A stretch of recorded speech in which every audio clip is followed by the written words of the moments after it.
Entonces, a renglón seguido, pon la sesión de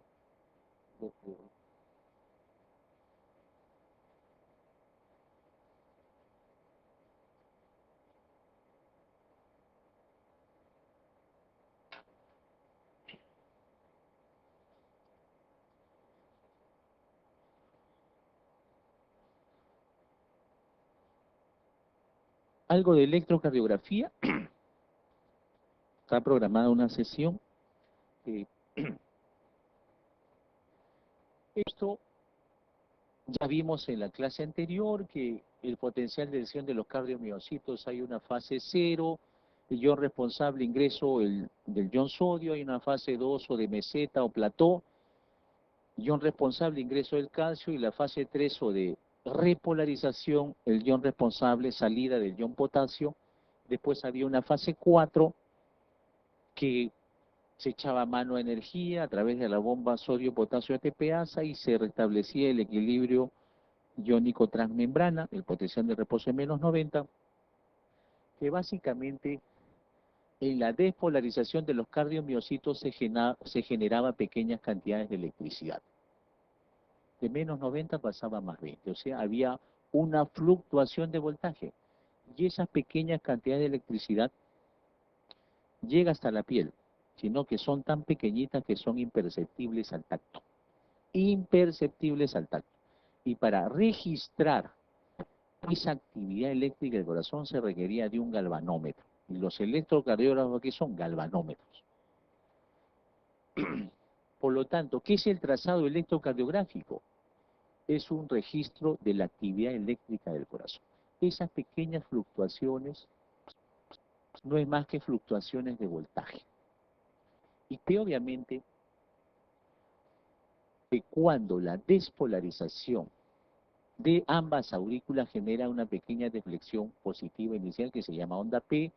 Después hay un complejo QRS que traduce o denota la despolarización ventricular, y después hay una onda T y un segmento ST que denota la repolarización ventricular, y después hay una onda U cuya correlación no está bien entendida hasta la fecha, pero se postula que denota la repolarización del haz de Higgs. Esa es la hipótesis más aceptada, que la onda U corresponde a la repolarización del haz de Higgs. Que en el trazado electrocardiográfico dijimos, ¿quién es el responsable de este trazado? El intercambio iónico, porque ese intercambio iónico es el que genera esa fluctuación de voltaje. Por consiguiente, problemas o alteraciones en el metabolismo de algunos iones tienen traducción acá. Hipercalemia, T altas acuminadas. Hipocalemia, T negativas planas o depresión del ST. Y así, lo vamos a ver más adelante. Que en el trazado electrocardiográfico, cualquier porción del trazado que involucre a una onda se llama intervalo. Porque una porción de trazado que no involucre a una onda se llama segmento. Por ejemplo, esto de acá, ¿qué es? Segmento PR. Esto de acá, ¿qué es? Segmento ST, lo que está en amarillo, porque no está involucrando a ninguna onda, ni a la onda T, ni al complejo. Porción de trazado que involucra a una onda se llama intervalo. Por lo tanto, esta porción de trazado desde el inicio de la onda P hasta el inicio del complejo QR se llama intervalo PR. Intervalo QT va de donde empieza el complejo QRS hasta donde acaba la onda T. Y el punto J, ¿qué se llama? El punto en el cual acaba el complejo QRS y se inicia el segmento ST. A eso se llama el punto J. Obviamente en el trazado hay patrones y rangos de normalidad. Una onda P, ¿cuánto es el límite máximo de ancho? 3 milímetros. 3 milímetros. Y el límite máximo de altura de la onda P, 2 milímetros. 2 milímetros. Anótenlo ahí porque no está acá en la gráfica. El intervalo PR, ¿cuánto es el límite máximo de duración, 3 a 5 milímetros. El ancho del QRS, ¿cuánto es el máximo? 3 milímetros. El intervalo QT, el máximo, ¿cuánto es? 440 milisegundos. En algunos textos dice 450. 440 a 450 milisegundos. Y obviamente este intervalo QT depende de la frecuencia cardíaca. Si la frecuencia cardíaca se enlentece o el paciente es bradicárdico, el QT tiende a ser un poco más largo. Si la frecuencia cardíaca se incrementa, el QT tiende a hacerse más corto. Por eso es que, para evitar ese sesgo de duración del QT, que depende de la frecuencia cardíaca, se utiliza una cifra corregida que se llama QT corregido. QT corregido. No se debe utilizar el QT así en cifras absolutas. Se tiene que utilizar su versión de QT corregido en el cual ya se le hace la corrección por la frecuencia cardíaca. ¿Qué más? En el papel electrocardiográfico es un papel milimetrado y cada milímetro de ancho denota 40 milisegundos. O sea, en el papel electrocardiográfico, 1 milímetro es 40 milisegundos. Esto ya les mencioné, la onda P traduce la despolarización auricular, el segmento PR, o sea, el segmento PR es esto. Traduce la conducción a nivel del nodo, la conducción atrioventricular. El complejo QRS denota la despolarización ventricular y el segmento ST y la onda T, la repolarización ventricular.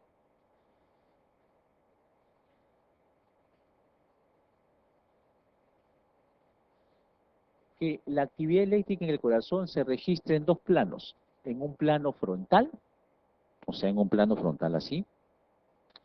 Hay 6 derivaciones, 1, 2, 3, ABR, ABL, ABF, y cada derivación le corresponde unos grados. Algunos grados son positivos, se cuenta en grados positivos hacia el hemisferio de abajo y en grados negativos hacia el hemisferio de arriba. 1 es 0 grados, 2 más 60, ABF más 90, 3 más 120, ABL menos 30 y ABR menos 150. Esas son las derivaciones del plano frontal. ¿Qué son las derivaciones? Puntos de registro de la actividad eléctrica del corazón. Las derivaciones son puntos de registro de la actividad eléctrica del corazón. Y ya esos puntos, por consenso mundial, se ha documentado, pues se ha acordado que los puntos sean colocando un electrodo acá, el otro en el otro brazo, en las piernas. Por eso es que uno arbitrariamente no puede registrar en cualquier lugar. Siempre hay puntos ya predeterminados. Y este es en el plano frontal, vean ustedes. Vean ustedes. La derivación 2, esta es la derivación 2. El electrodo negativo va en el brazo derecho y el electrodo positivo va a la pierna izquierda. En la derivación 1, el electrodo negativo va en el brazo derecho y el electrodo positivo va en el brazo izquierdo. Y en la derivación 3, el electrodo negativo va en el brazo izquierdo y el electrodo positivo va en la pierna izquierda. Y eso está acá. Acá está. Acá está en texto. Si ustedes quieren aprendérselo pueden aprenderse la gráfica, o si quieren aprenderse de paporreta, también. Pero, como les reiteré en la clase anterior, aprenderse de memoria este tipo de cosas no tiene una utilidad práctica. No tiene una utilidad práctica. Pero a veces, por ahí alguna vez ha venido una pregunta al respecto. Y hay otro plano, el plano horizontal. Si yo secciono el tronco del tórax así, obtengo un plano horizontal. Y esas son las derivaciones del plano horizontal. B1, B2 van en el cuarto espacio intercostal. sobre la línea paraesternal, en este caso B1 derecha, y B2 sobre la línea paraesternal izquierda. B4, B5, B6 van en el quinto espacio intercostal. B4 va en la línea media clavicular, B5 en la línea axilar anterior y B6 en la línea axilar media. Y B3 en el punto intermedio entre B2 y B4. También se pueden tomar derivaciones hacia la derecha, si no son en los lados contrapuestos, B3 a la derecha, B4 a la derecha, pero en el lado derecho. Derivaciones derechas, ¿para qué se toman? Para documentar afectación del ventrículo derecho. Solamente se toman cuando uno sospecha que haya afectación isquémica en el ventrículo derecho. No se toma universalmente a todo el mundo. Y aquí está lo que ya les mencioné. Lo que ya les mencioné acá está en texto. Está en texto. Que obviamente puede haber derivaciones derechas si uno sospecha que hay afectación isquémica, ¿sí? O puede haber derivaciones posteriores como B7, B8 y B9. Si yo pongo B1, B2, B3, B4, B5, B6 va quinto espacio, línea media axilar. Pero a veces hay afectaciones isquémicas de la cara posterior. Por consiguiente, si yo sospecho que hay afectación de la cara posterior, estoy obligado a tomar derivaciones más hacia atrás, hacia la espalda. B7, B8 y B9. Obviamente los chupones se tendrían que poner acá en la espalda con el paciente semisentado. Semisentado.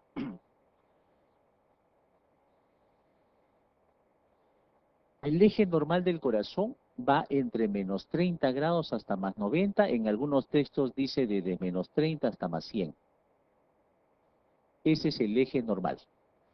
El eje normal se saca en el plano frontal. El eje no se saca en el plano horizontal. Y en el plano frontal, ¿cuáles son las derivaciones? 1, 2, 3, ABR, ABL, ABF. ¿Cuándo decimos que el eje está desviado a la izquierda? Cuando va de menos 30 a menos 90. ¿Cuándo está desviado a la derecha? De más 90 o más 100 hasta más 180. ¿Y cuándo decimos que el eje es indeterminado o tiene una desviación extrema? En este cuadrante. Cuando cae en este cuadrante, se dice que el eje es indeterminado o tiene una desviación extrema. Como ya sabemos cuáles son los parámetros de normalidad de la onda P, tanto en ancho como en altura, uno puede inferir si es que hay crecimiento auricular solo examinando la onda P. Por eso, esta es una onda. ¿Cuál es la derivación que mejor valora la onda P y los crecimientos auriculares? En el plano frontal es 2 y en el plano horizontal es B1. Una onda P normal en 2, menos de 3 milímetros de ancho, menos de 2 milímetros de altura. Pero si es que hay crecimiento de la aurícula derecha, la onda P gana en altura, se hace más de 2.5 milímetros de alto. Para que yo diga que una onda P me está traduciendo crecimiento de la aurícula derecha, yo tengo que documentar en 2, una onda P más de 2.5 milímetros de altura, mayor o igual a 2.5 milímetros de altura, y el ancho sigue siendo el normal, menos de 3 milímetros. Si yo sospecho que hay crecimiento de aurícula izquierda, ¿qué es lo que veo en 2? La onda P se ensancha, ya no es 3 milímetros de ancho, se hace mayor de 3 milímetros de ancho, pero no rebasa los 2 milímetros de altura. Y obviamente le puede aparecer una muesca central. Crecimiento de aurícula derecha, onda P más de 2.5 milímetros de alto. Crecimiento de aurícula izquierda, onda P más de 3 milímetros de ancho. ¿Y qué pasa si es que hay crecimiento de ambas aurículas, doctor? Crecimiento de aurícula derecha y concomitantemente crecimiento de aurícula izquierda. ¿Puede pasar esa contingencia? Sí. Y en ese caso, las dos premisas están a la vez. O sea, la onda P, aparte de hacerse ancha, se hace alta también. O sea, usted obtiene una onda P que es ancha y también a su vez es alta. O sea, una onda P más de 2.5 de alto y concomitantemente más de 3 milímetros de ancho. Y en el plano horizontal usted puede documentar, sí, esta es la morfología normal de una onda P en B1 en el plano horizontal. ¿Qué ve usted? El componente positivo inicial que corresponde a la aurícula derecha se hace bastante alto. Y si es crecimiento de aurícula izquierda, el componente negativo final de esta onda P bifásica en B1, que traduce, que corresponde a la aurícula izquierda, si hay crecimiento de la aurícula izquierda, ese componente se hace ancho y profundo, más de 1 milímetro de ancho y más de 1 milímetro de profundidad. Pero el plano 2 es el plano en el cual la valoración es más fácil, en el plano o en la derivación. Hipertrofia de ventrículos. Vean, cuando hay hipertrofia del ventrículo izquierdo y cuando hay hipertrofia del ventrículo derecho. Esto está en inglés.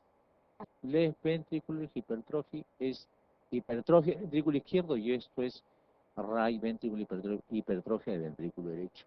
Y vean cómo es la morfología de estos complejos QRS en un corazón normal. Porque para valorar hipertrofia del ventrículo izquierdo o derecho, básicamente, ¿cuál es la derivación que se utiliza más? De uno. Por lejos, todos los criterios de hipertrofia del ventrículo izquierdo utilizan parámetros que miden las dimensiones de la derivación B1. Entonces, vean, en B1 el complejo es una R pequeña, S profunda, y en B6 una Q inicial pequeña y una R alta. Bueno, ¿qué sucede cuando hay hipertrofia del ventrículo izquierdo? La onda, en este caso, esta es la onda R. Esto es, perdón, R, esta es la onda S. En B1 la onda S se hace profunda y la onda R se hace alta. Vean, cobra magnitud. En B6 la onda R se hace alta y en B1 la onda S se hace profunda. Estas son las alteraciones típicas de una hipertrofia del ventrículo izquierdo. ¿Y eso qué utiliza? El índice de Sokolov. El índice de Sokolov que mide, suma los milímetros de profundidad de esa onda S más los milímetros de altura de esa onda R en B1 y en B6. Si eso rebasa los 35 milímetros, el índice de Sokolov mide la onda S de B1 y le suma la onda R de B6. Si eso rebasa 35 milímetros, índice de Sokolov positivo. ¿Qué más? ¿Y cómo se valora la hipertrofia del ventrículo derecho? Esto es lo normal. Vean, cuando hay hipertrofia de ventrículo derecho, esta morfología R pequeña, S profunda, miren a lo que mira. La R acá, en un corazón normal, la R es pequeña y prevalece la onda S. Pero cuando hay hipertrofia de ventrículo derecho, la R se hace grande y prevalece la onda R. Ya no prevalece la onda S. ¿A eso qué se llama? La relación RS es mayor de 1 en B1. O sea, prevalece la onda R. Otra morfología que se puede ver cuando hay hipertrofia de ventrículo derecho, onda R pura. No hay S, R pura. La S ha desaparecido. Otra tercera morfología que se puede ver cuando hay hipertrofia de ventrículo derecho, ¿qué se ve? Esta morfología mira esto, a un patrón QR. Empieza con una onda Q, sigue una R. Siendo esto lo normal, esto ha virado a esta morfología. Son tres las opciones. O sea, hipertrofia de ventrículo derecho, ¿dónde se valora? En el plano horizontal. ¿En qué derivación? En B1. Hipertrofia de ventrículo izquierdo, también plano horizontal, se valora B1 y se le suma B6. Y hay un índice bastante conocido que es el índice de Sokolov. Otra patología que es frecuente en electrocardiografía, los bloqueos de rama. Los bloqueos de rama. Esto es, los bloqueos de rama, ¿dónde se ve? También en B1 y en B6. Esta es la morfología normal. Y este es en B6. Vean, cuando hay bloqueo de rama, ¿qué es lo que acontece básicamente? El QRS se hace ancho. Esto es lo normal y vean cuánto de ancho se hace. Cuando hay bloqueo de rama, el ancho del QRS dura más de 3 milímetros. El tope en QRS de ancho es 3, pero cuando hay bloqueo de rama esto se ensancha más allá de los 3 milímetros, o sea, más allá de 120 milisegundos, porque un cuadradito que les dije, ¿cuánto duraba? 40. 3 por 40 es 120 milisegundos. Si hay bloqueo de rama, este ancho se va más allá de 120 milisegundos, o sea, más allá de 3 milímetros. Y esto ustedes lo ven en el esquema, este es el ancho normal. Vean el ancho que se hace cuando es bloqueo de rama derecha y cuando es bloqueo de rama izquierda también se hace ancho. Pero en B1, la morfología para que sea bloqueo de rama derecha es una morfología RR', o sea, como una M. Una R inicial, después otra R posterior. RR', la morfología de la letra M. En cambio, cuando hay bloqueo de rama izquierda, este es left block,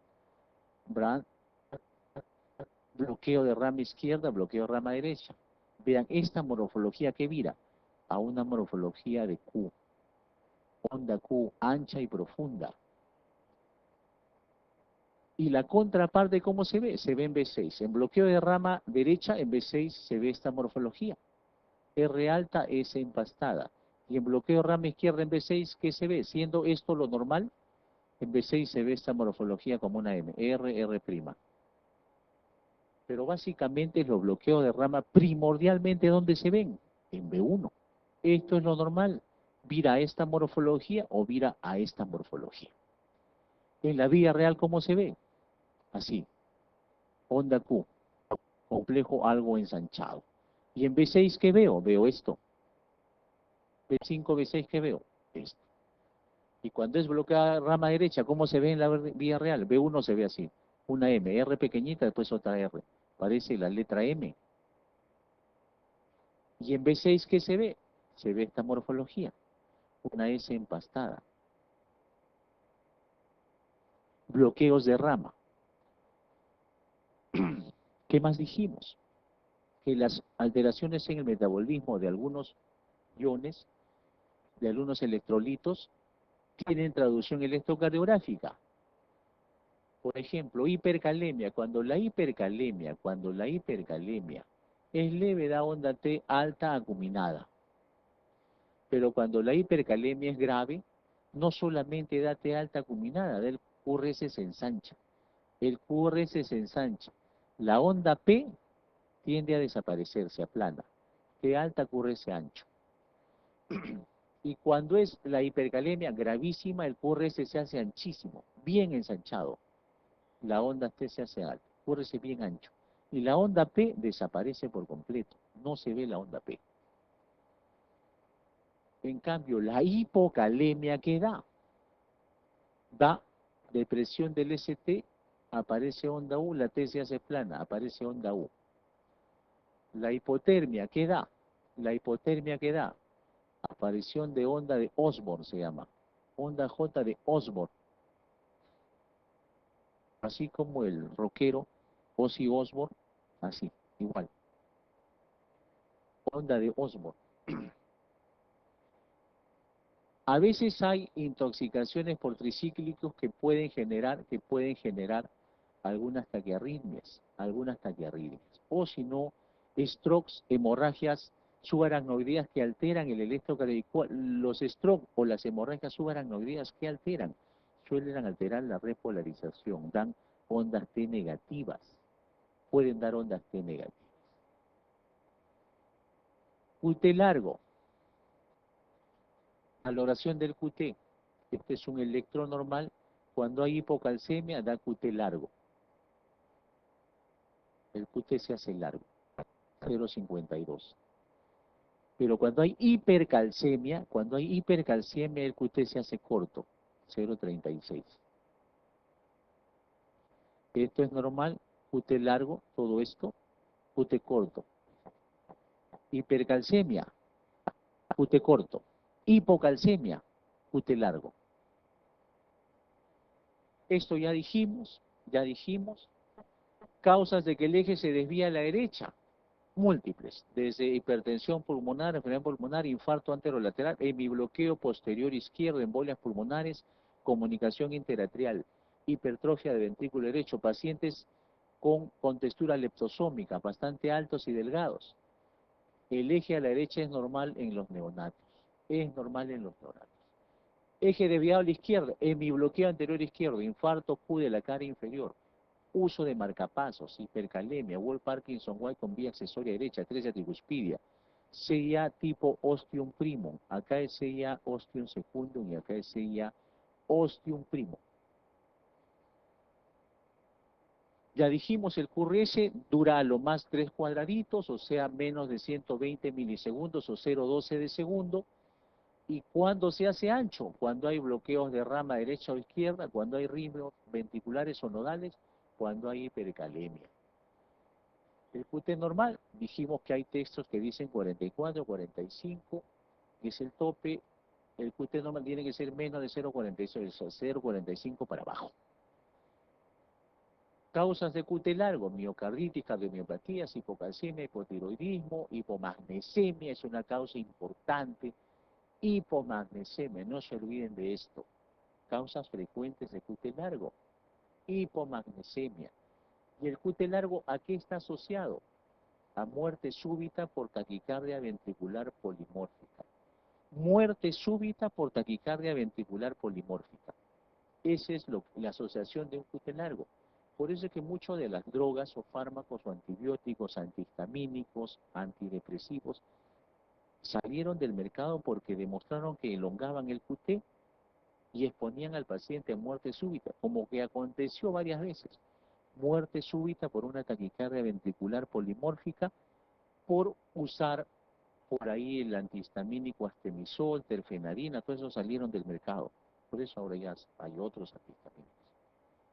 Hay más de 200 drogas que elongan el QT, desde antihistamínicos, antidepresivos, antibióticos, sotalol, amiodarona. Y hay causas, y de las causas frecuentes en el actuar cotidiano del médico en los hospitales, la hipomagnesemia, causa QT largo y muerte por taquicardia ventricular. Causas hereditarias como el síndrome de Romano-Ward o el síndrome de Yervil-Lake-Nilsson, causas de síndrome de QT largo congénito. El segmento ST puede estar deprimido o supradesnivelado. La causa más frecuente, infarto ST elevado, síndrome coronario con ST elevado.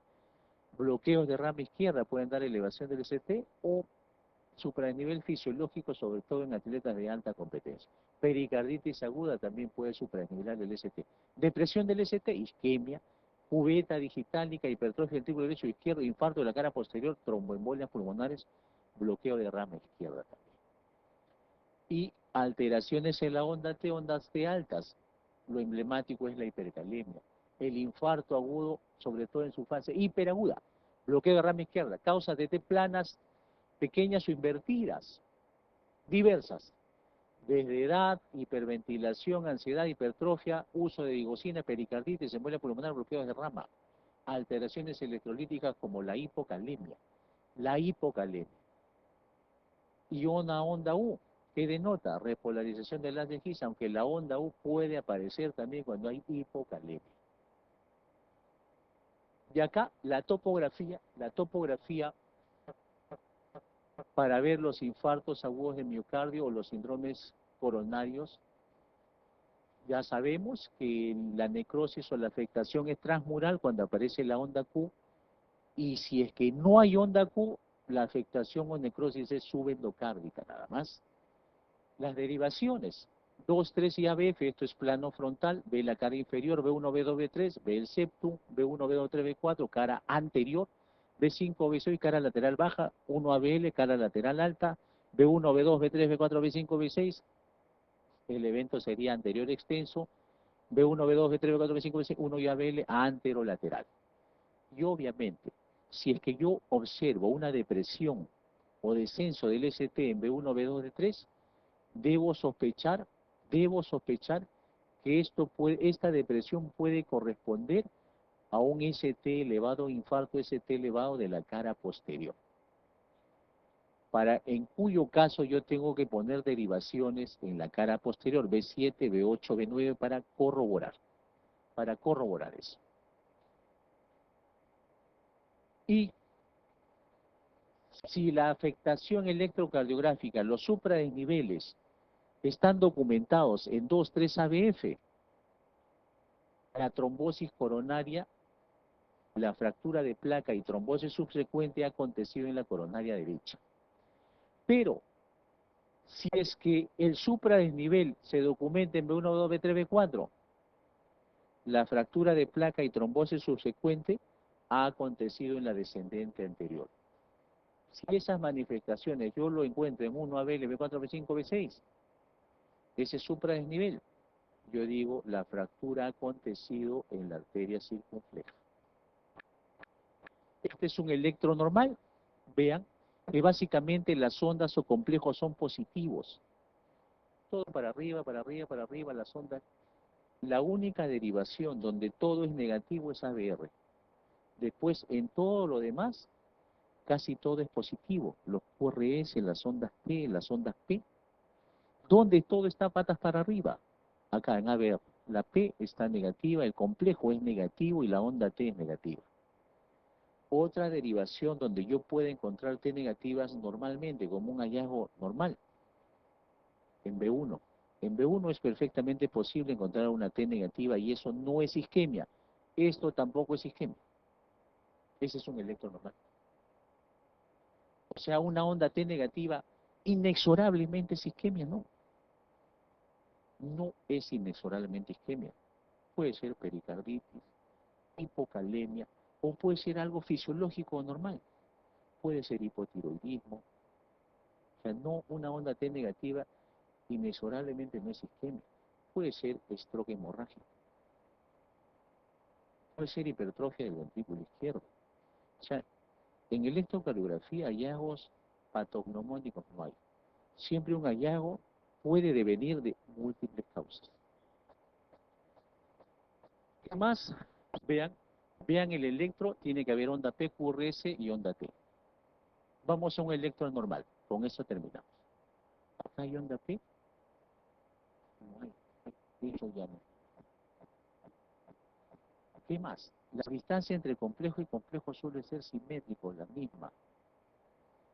La distancia en este electro entre complejo y complejo es la misma. No, el RR es irregular. ¿Qué más? Vean las ondas T, positivas. Vean esas ondas T, depresión del ST. ¿Eso es normal? No. ¿Qué hay acá? No hay onda P, el RR es irregular. Si no hay onda P y la distancia entre complejo y complejo, eso hace el diagnóstico de fibrilación auricular. Acá hay una fibrilación auricular y lo característico son ondas F de fibrilación. Esta vibración, ondas F de fibrilación. ¿Qué más? Y este descenso del ST puede ser por hipertrofia del ventrículo izquierdo, porque si ustedes sacan el zócolo, suman la S de B1, este es B1, 10, 20. Acá hay 20 milímetros. Le sumo lo de B6 o de B5. ¿Puedo tomar esto o esto? Acá va 20, ¿eh? Acá va 10, 20. 40 milímetros. Zócolo positivo. O sea, acá hay hipertrofia del ventrículo izquierdo. Y esta depresión del ST puede ser por la hipertrofia en sí, o puede ser porque el paciente está tomando digital para controlar su fibrilación auricular y es una cubeta digital. Dos opciones. Otra alteración. Y con esto terminamos. Acuérdense, esto es lo normal. Vean lo normal. El complejo acá tiene que ser para arriba. Vean, el complejo está para abajo. ¿Qué más? Vean esta onda P. Vean esta onda P. ¿Esta onda P tiene 3 milímetros de alto, sí o no? ¿Cuánto es lo normal? 2 milímetros a lo más. Esta onda P está muy alta. Crecimiento de aurícula derecha. Crecimiento de aurícula derecha. Vean la morfología en B1 de un corazón normal. R pequeña, S profunda. Eso es lo normal. Ahora concéntrese en este B1. Oye, esto ya no es R pequeña, S profunda, es una Q con una R. O sea, un patrón QR. ¿Eso qué es? Hipertrofia de ventrículo derecho. Una de las formas de hipertrofia. Por lo tanto, ¿qué hay acá? Acá hay eje a la derecha, por eso este complejo está negativo. Crecimiento de aurícula derecha, hipertrofia de ventrículo derecho. Nada más. Unos minutos. Avancemos a la carrera arritmias cardíacas.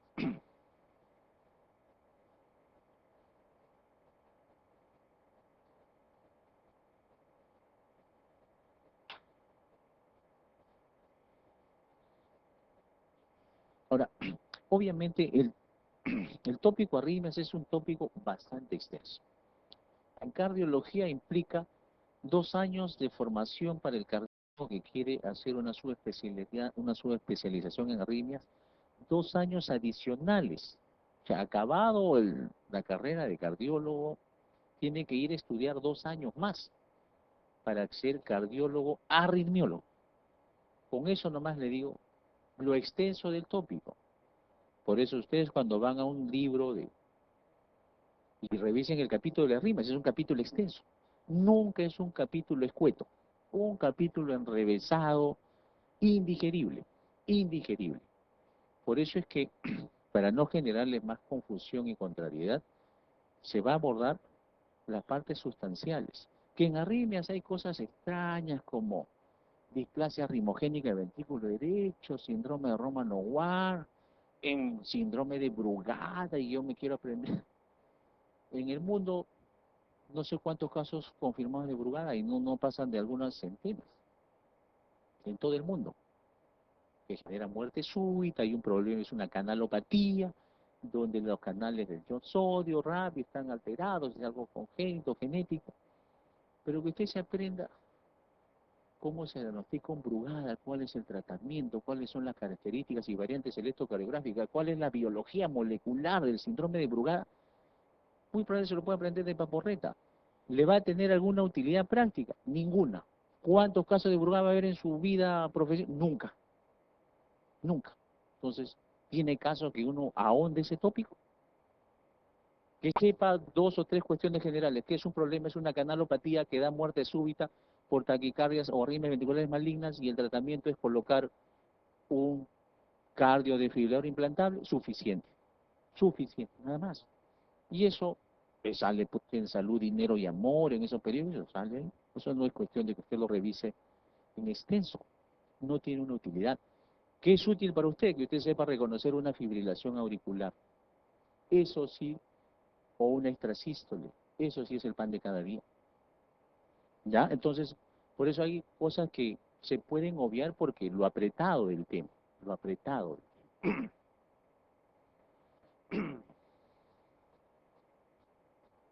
Acá, las arritmias básicamente tienen 2 mecanismos. Las arritmias se pueden generar porque hay una alteración en la formación del impulso.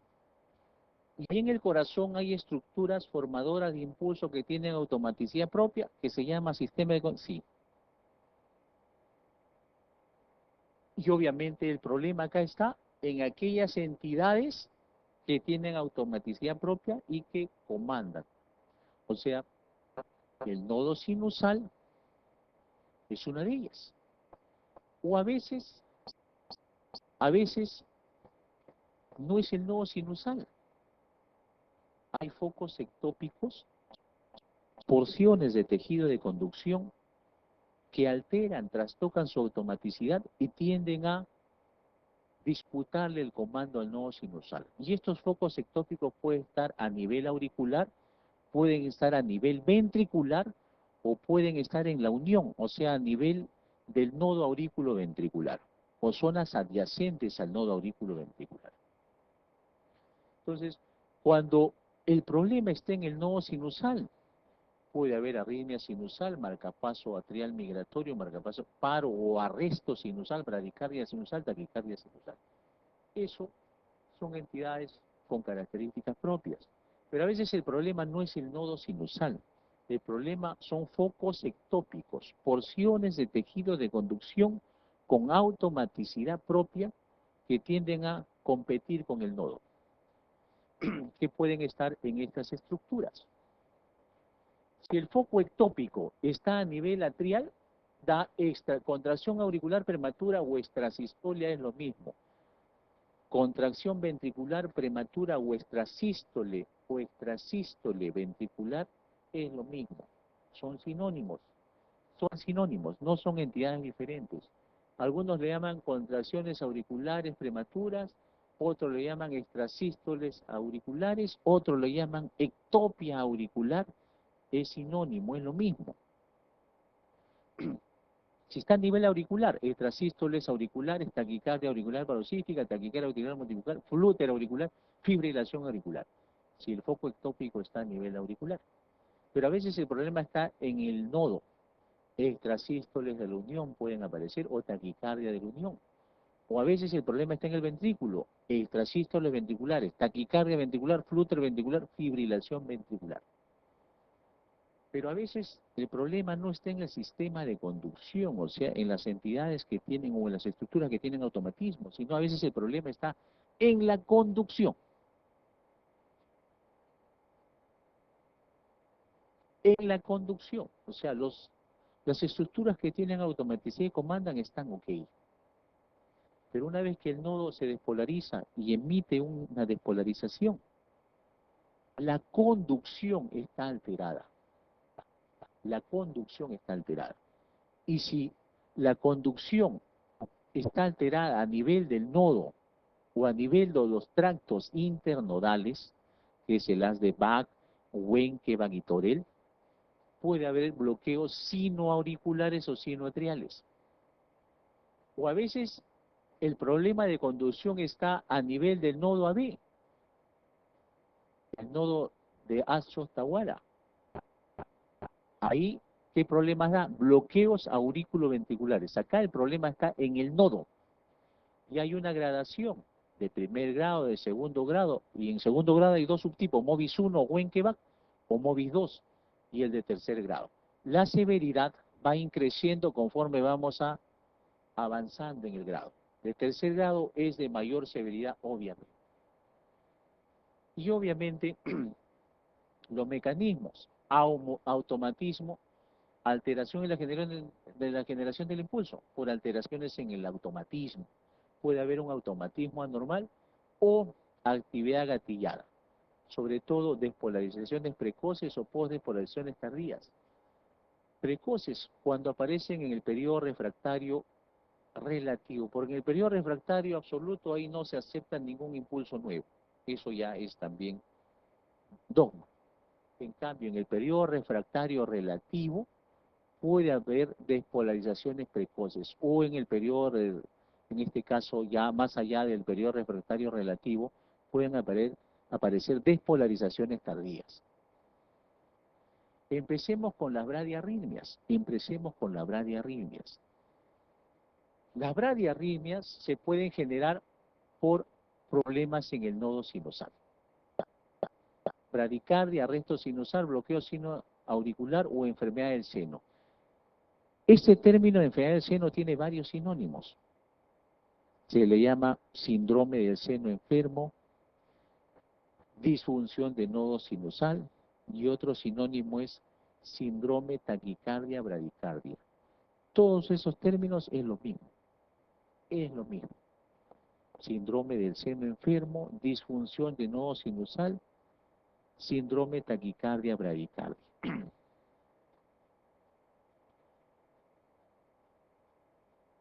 Las bradiarritmias también se pueden generar por problemas en el nodo. Bloqueos AB de primer, segundo y tercer grado. Ya hay subtipos, MOVIS 1 y MOVIS 2. Empecemos revisando una a una. Algunas de ellas son irrelevantes, como la bradicardia sinusal. En todos los textos, bradicardia sinusal se define con una frecuencia por debajo de 60 latidos por minuto y eso se genera por una automaticidad un poco reducida, pero a nivel del nodo sinusal. Pero en cardiología, en las guías cardiológicas, bradicardia sinusal la definen debajo de 50. En las guías de la Asociación Americana del Corazón y del Colegio Americano de Cardiólogos, bradicardia sinusal es menos de 50. Por lo tanto, entre 50 y 60 hay un montón de población que vive con esa frecuencia sin tener ninguna molestia. Por consiguiente, en algunos textos actuales, bradicardia lo definen por debajo de 50. Causas de bradicardia sinusal: hipotiroidismo, hipotermia, ictericia obstructiva. Causas fisiológicas: atletas de alta competencia, no el fulbitero de domingo nomás, ese no, y que después se toman 6 cervezas, ¿no? Ese no va a tener bradicardia sinusal, tiene que ser un atleta de alta competencia. Causas fisiológicas horas de sueño. Horas de sueño. O sea, en la noche prevalece el parasimpático que tiene efectos cronotropos negativos, por lo tanto hay una bradicardia fisiológica en horas del sueño. Causas farmacológicas: uso de drogas con efecto cronotropo negativo, calciantagonistas, betabloqueantes, digital. El tratamiento de una bradicardia sinusal no se requiere. No se requiere. Hay que abordar la etiología. Si es hipotiroidismo, trate el hipotiroidismo. Si es una sobredosis de beta bloqueantes, retire el beta bloqueante o reduzca la dosis del beta bloqueante.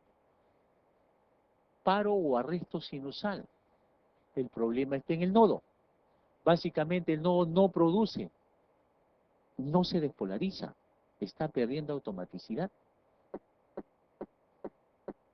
Obviamente, si el paro o arresto sinusal dura 3 segundos o 2.5 o 2 segundos, el paciente como ni se percata.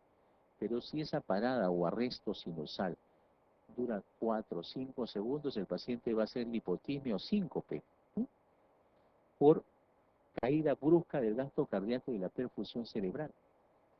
Puede ir hasta episodios presincopales que se llaman crisis de Stock-Adams. Acá, ¿cómo se ve en la vida real? Se le está haciendo un registro Holter y vean ustedes, acá estaba todo normal, onda P, QRS, onda T. Y bruscamente el nodo sinusal cesa, deja de despolarizarse por un tiempo de 4.2 segundos y después recobra su actividad. El paciente en este espacio hace hipoperfusión cerebral y síncope. Obviamente, que yo coja o descubra esta alteración en el nodo sinusal del paciente en un electro es bastante fortuito, muy difícil. Esto se documenta con registros o monitoreo Holter. Se documenta, ¿y cuál es el tratamiento? Colocar un marcapasos. Colocar un marcapasos cardíaco. Ese es el tratamiento. No hay una droga que esto revierta, que mejore la automaticidad, no hay. Acá está otra entidad. Disfunción de nodo sinusal, ya le dije que hay sinónimos, que ya lo registraron. Básicamente el problema también está en el nodo. Esta entidad que tiene todos estos nombres, y es lo mismo, básicamente suele cursar con 3 características. Pronunciada bradicardia sinusal, que inclusive puede llegar a periodos de pausas o arrestos sinusales de más de 3 segundos, con o sin escapes infranodales. Muchas veces el paciente hace pausa y como nadie está comandando, porciones del nodo o porciones altas del haz de His o debajo del haz de His toman el comando. Y a eso se llama ritmo de escape. En este caso, a este paciente no le ha aparecido un ritmo de escape porque sigue siendo el ritmo inicial. Acá no ha habido ritmo de escape. ¿Qué otra característica? Puede cursar con episodios de fibrilación auricular o flutter de tipo transitorio.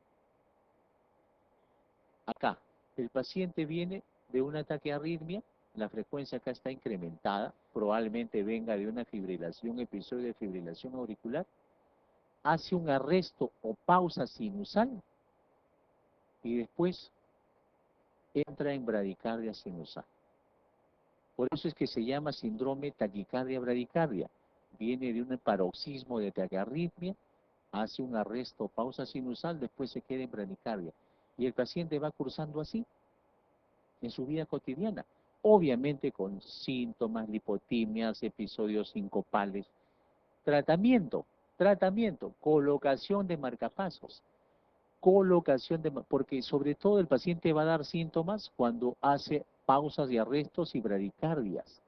¿Cuál es el tratamiento? Colocación de un marcapasos, y el marcapasos va a coberturar las bradicardias y las pausas y arrestos sinusales. Ahí va a entrar a trabajar, cobertura eso. Pero cuando el paciente vaya con su episodio de taquiarritmia, el marcapaso ahí no tiene mucho que hacer. Se le da antiarrítmicos, marcapaso más un beta bloqueante o amiodarona, por ejemplo. Bloqueos auriculoventriculares.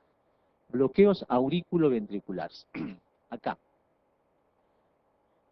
Básicamente, en los bloqueos auriculoventriculares el problema va a estar en el nodo auriculoventricular. El nodo auriculoventricular. ¿Qué va a acontecer? El nodo, ¿por qué puede disfuncionar? ¿Por causas congénitas? Puede ser. Pero eso no es lo más frecuente. Lo más frecuente es esto, lo que está resaltado, por cardiopatía isquémica. La arteria del nodo, que generalmente en más del 50% es rama de la coronaria derecha, la arteria del nodo puede estar afectada, generando isquemia del nodo. Y por eso puede funcionar si es un mecanismo. Fibrosis, cardioesclerosis, envejecimiento del sistema de conducción que ha afectado el nodo, puede ser. O drogas con efecto cronotropo negativo, beta bloqueantes o digital. Esas son las etiologías más prevalentes. Hay otras diversas, pero esto es lo más prevalente. Ya dijimos la clasificación, obviamente cuando la afectación del nodo es leve, primer grado, y si la afectación es extrema y severa, tercer grado.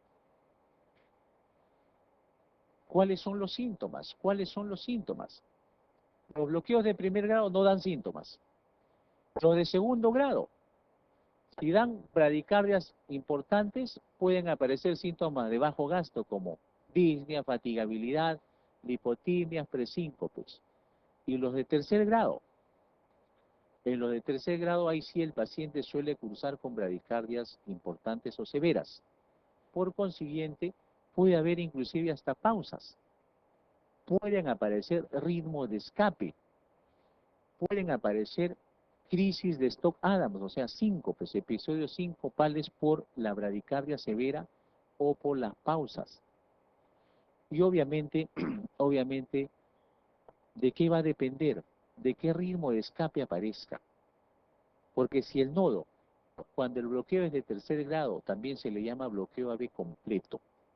O sea, el nodo ya no funciona. No deja pasar ningún impulso. Simple y llanamente, el nodo disfunciona por completo, se bloquea totalmente. Por eso se le llama bloqueo AB completo. Y en esa circunstancia, ¿qué pasa?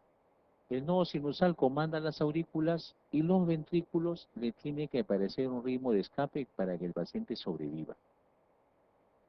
Puede aparecer una porción supragiciana o infragiciana, toma el comando, dada la emergencia.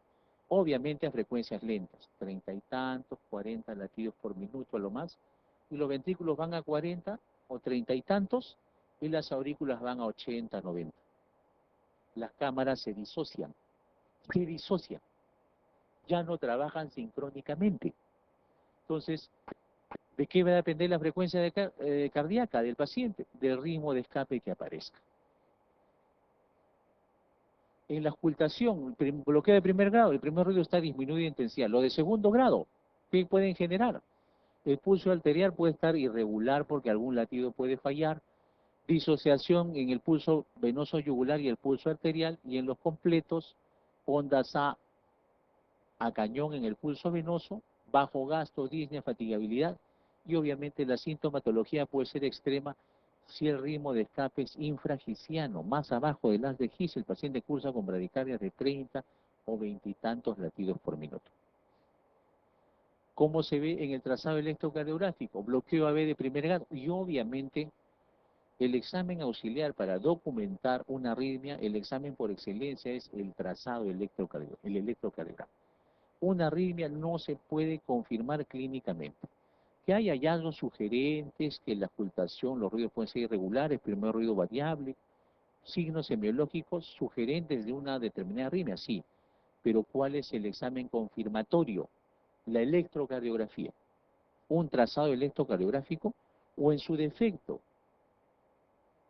el monitoreo Holter, que también es un electrocardiograma, pero de días o semanas o meses inclusive. Acá vean un trazado normal. Este es el PR. El PR, dijimos, duraba el intervalo PR entre 3 a 5 milímetros, o sea, 3 por 40, 120, y 5 por 40, 200, o sea, dura entre 120 a 200 milisegundos. Esto es lo normal. En este caso, ¿este PR cuánto está durando? Contamos de acá, acaba 2, 4, 4 y medio. Yo diría 4 y 3 cuartos. O sea, 180 milisegundos. Casi está en el borde, casi llegando hasta 200 milisegundos. Pero este PR, ¿cuánto está? Esto es un bloqueo de primer grado. ¿Cómo se diagnostica el bloqueo de primer grado? El PR se hace largo, más allá de 200 milisegundos. Cuente usted, acá hay 4, 4 y medio, más 3 y medio, 8. 8 por 40, 320 milisegundos. Bloqueo de primer grado. ¿Cómo se ve en la vida real? Vean, esta es la onda P adyacente a la T. Todo esto es el PR. Bloqueo AB de primer grado. El criterio diagnóstico, el PR es largo. Bloqueo, si la afectación es mayor. Bloqueos AB de segundo grado. Hay dos tipos, MOVIS 1 y MOVIS 2. El MOVIS 1 también se le llama tipo Wenckebach. Acá, ¿cuál es la característica electrocardiográfica? La elongación progresiva del PR. El PR se va elongando más largo, hasta que una onda P ya no conduce, ya no se convierte en un complejo QRS. Y el fenómeno se vuelve a repetir. PR más largo, hasta que una P se queda suelta. Esta es la característica electrocardiográfica de un MOVIS 1 o tipo Wenckebach. ¿Cómo se ve en la vida real? Se ve así. Este es un trazado largo, se ve así. Vean, PR más largo, el PR es más largo, el PR es más largo, hasta que acá, montado en esta onda T, está una onda P escondida. Y esta onda P ya no conduce. Se repite el fenómeno. PR más largo el PR, acá esta onda P que está acá escondida, ya no conduce. Y el fenómeno se va repitiendo así periódicamente. Acá, bloqueo AB, segundo grado MOVIS 2, mayor gravedad todavía. ¿Cuál es la característica? No hay esa elongación progresiva del PR, el PR sigue siendo el mismo. Simple y llanamente una onda P no conduce. Esta P no conduce, esta sí, esta no. Sin una elongación progresiva, bruscamente las ondas P, algunas no conducen, otras sí. Unas no y otras sí. ¿Cómo se ve en la vida real? Así. Vean. Esta P sí conduce, esta no. Esta sí, esta no. Esta sí, esta no. Bloqueo AB, MOVIS 2. Y obviamente, ¿qué hay de base? Bradicardia importante. Acá, ¿cuánto es la bradicardia? 300, 100, 70. Por lo menos acá hay 30 y tantos latidos. 30 y tantos latidos. Los bloqueos AB de segundo grado, MOVIS 1, se asocian a infarto de cara inferior, el problema está en el nodo AB, el pronóstico es bueno. Los bloqueos MOVIS 2 se asocian a infarto de cara anterior, el problema puede extenderse inclusive hasta las de His y suelen ser de mal pronóstico y pueden requerir hasta marcapasos. Hasta marcapasos. Y cuando el bloqueo es completo, ya el nodo no funciona para nada. No deja pasar ningún impulso. Acá todavía el nodo a este no lo deja pasar, pero a este impulso sí lo deja pasar. A este no lo deja y a este sí. Pero acá ya el problema es extremo el nodo no deja pasar ningún impulso, tiene que haber un ritmo de escape para que el paciente sobreviva, caso contrario hace muerte súbita, pum, cae desplomado y ahí quedó el paciente. Acá, por ejemplo, las aurículas van a una frecuencia. Acá está la onda P de la polarización auricular, la otra onda P está acá, la otra está acá, la otra onda P ha caído acá adentro, la otra P está acá y así. Está disociada. Las ondas P van a una frecuencia y los complejos van a otra frecuencia.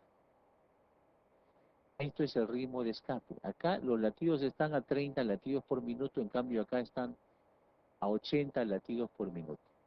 Esto está a 80 latidos, 80 despolarizaciones por minuto y esto está a 30 despolarizaciones por minuto.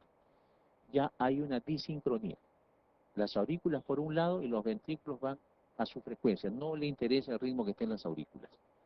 Y aparecen las ondas A cañón. Ya dijimos por qué. Porque hay momentos en que la aurícula se contrae contra una tricúspide cerrada, generando que regurgite hacia la yugular ese volumen sanguíneo. Ondas A cañón. ¿Cómo se ve en la vida real? Así.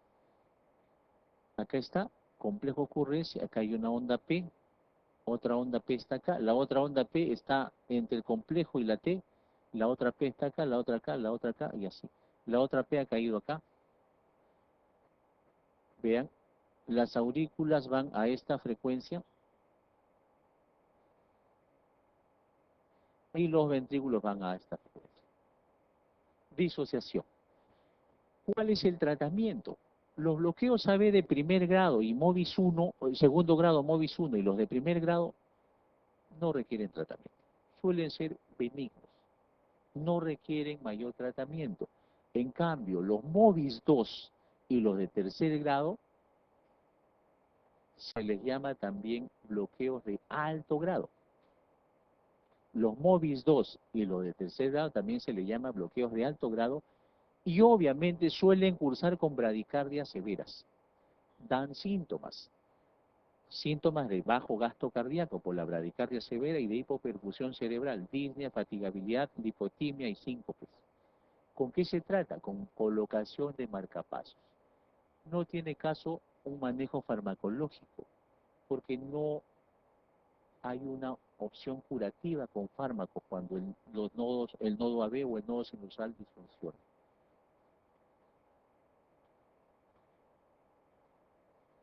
Lo dejamos ahí, hacemos un alto, es 10 y 10, 15 minutos retomamos las sesiones para abordar lo que es taquiarritmias.